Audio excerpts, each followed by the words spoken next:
Are you an adult wondering whether to seek a diagnosis for ADHD or autism? Keep watching. Hi, I'm Cath. I have combined type ADHD and I was diagnosed this year at the age of 40. I wondered for years whether I had ADHD, and I am not surprised that I got diagnosed, but it was also a shock at the same time, if that makes sense. I have been chaotic for most of my life. That's the best way to describe it. I remember years ago, I think it was in my early 20s, and I came across this article online and it said that some people can't help being late. And I remember, I thought, oh, sounds like me. And I read this article and it sounded like me. And basically it was saying that due to a part of the brain, certain people are always late even if they try not to be. And I thought, oh wow, that is me. I remember I showed it to a few members of my family and friends and they were like, no, you're just late. And I just forgot all about it. At that time, I didn't even know about ADHD. I'm not saying I'd never heard of it, but I didn't even know adults could have it, so I forgot about it. Then over the years, as I've mentioned in previous videos, I have worked so hard on my mindset and on my mental health, and I've changed so much about myself, about the way I think. I think a lot more positively. I always look for the good in things whenever possible, but I allow all of my feelings, and I've developed positive, healthy habits. But there were certain things in my life that kept on reappearing all the time, things that I struggled with, and I couldn't understand why that kept happening. All I could see was I've worked so hard on my mindset and I've improved these loads of things, so how come these things weren't improving? And I just couldn't understand that.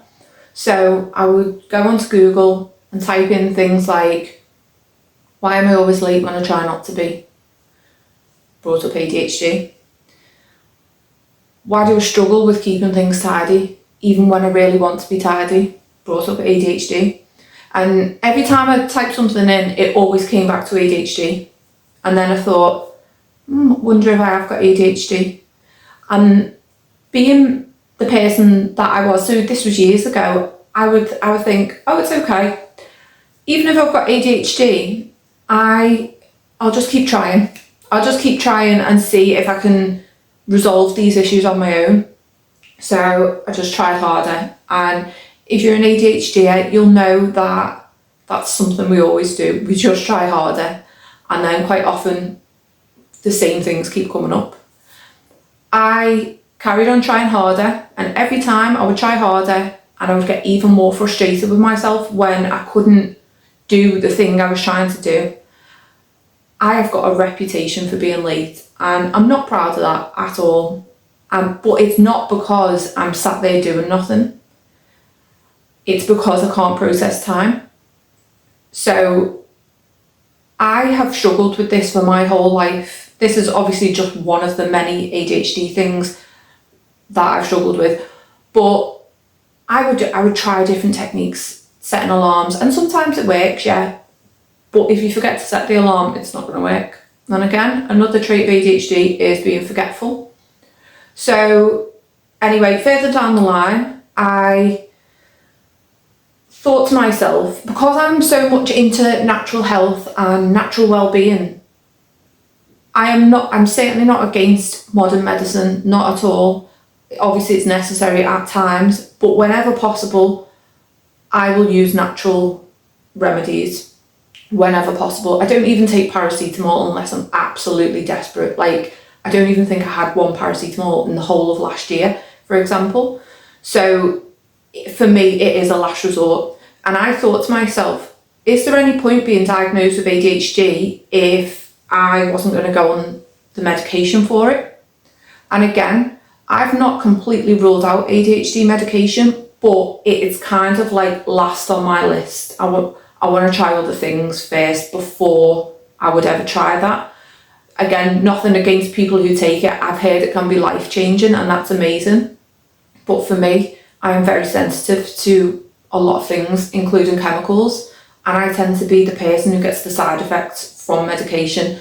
I would much prefer to go down the natural route if possible. So I kind of talked myself out of going for seeking a diagnosis, because I thought, is there any point if I'm not going to have the medication? So again, put it to the back of my mind, tried harder. Fast forward to the last few years. My ADHD traits in the last few years have been more chaotic than ever. It's almost like they've just intensified so much. And I'm not surprised. We've all had the stress of the last few years. I don't even want to talk about it, but you know, we all know what's happened over the last few years. The stress that it's brought to absolutely everyone. As a result of that, my youngest daughter has been struggling massively since lockdown, and with regards to school, social situations and things like that. We were at the point where she was having a panic attack every time when we got near the school. And one day last year, when I'd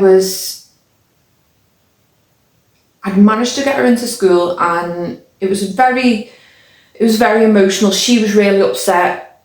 Like, it was a lot to see. I hated leaving her there upset. And my emotion, I got upset in the office part of the school. And the head teacher said, "Do you want to come in my office for a minute?"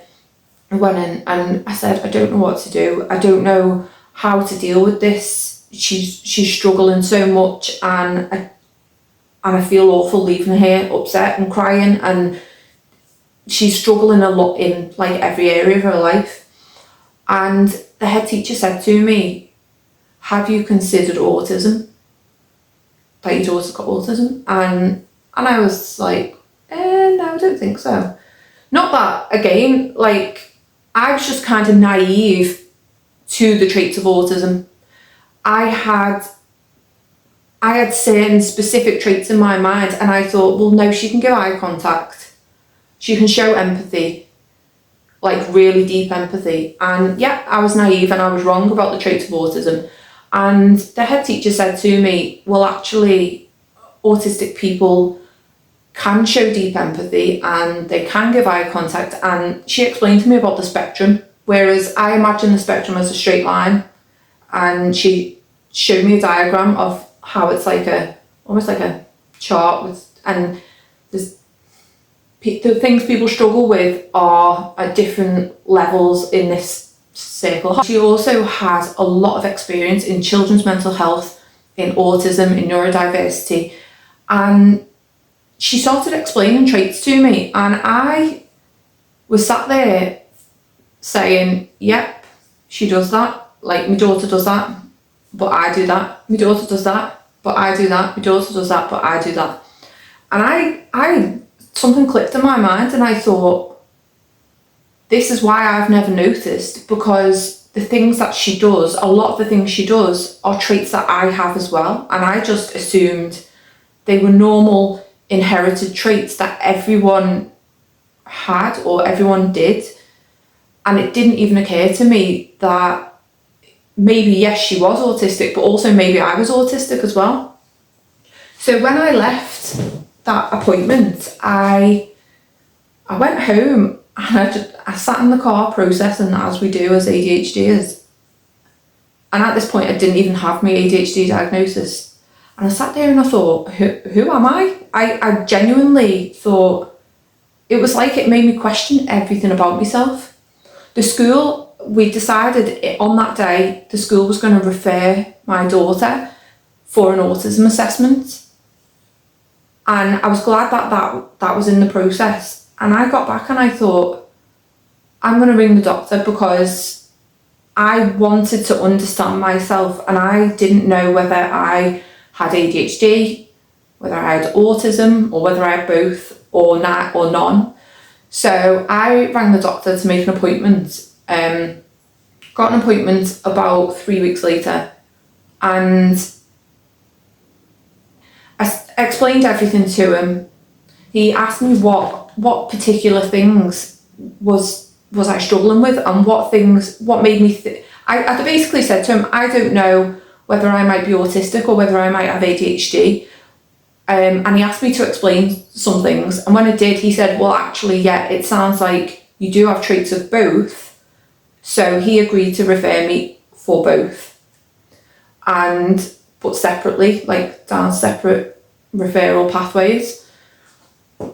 So that was the start of my diagnosis journey.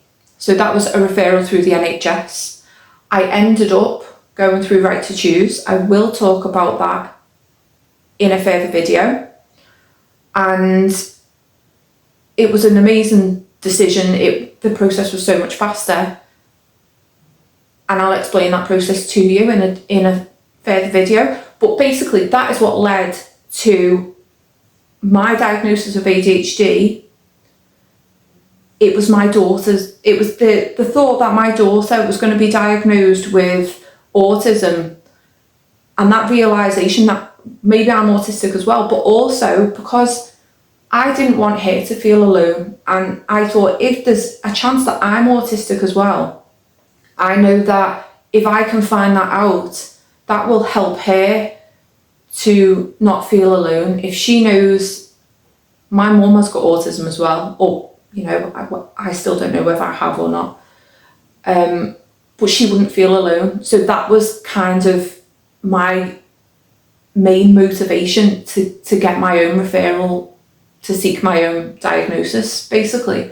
So if you're in this similar situation, it can be so daunting, and it can be so, it makes you question yourself. It makes you wonder who you are, and then there's the whole process of how long is it going to take. There's that waiting and that feeling of impatience. Again, as an ADHD, impatience is a big thing that we deal with, but that feeling of impatience, waiting, that feeling of what if it's not that, then what's going on with me? If it's not that, does it mean I'm just failing at life? And I think, and obviously you're not just failing at life, but it does make you question everything about yourself. So I hope this video has been helpful for you. I will be talking about my actual ADHD traits and traits that you may experience. I'll talk about that in a separate video. I'll be talking about the Right to Choose pathway and also about my daughter's autism diagnosis. So thank you for watching.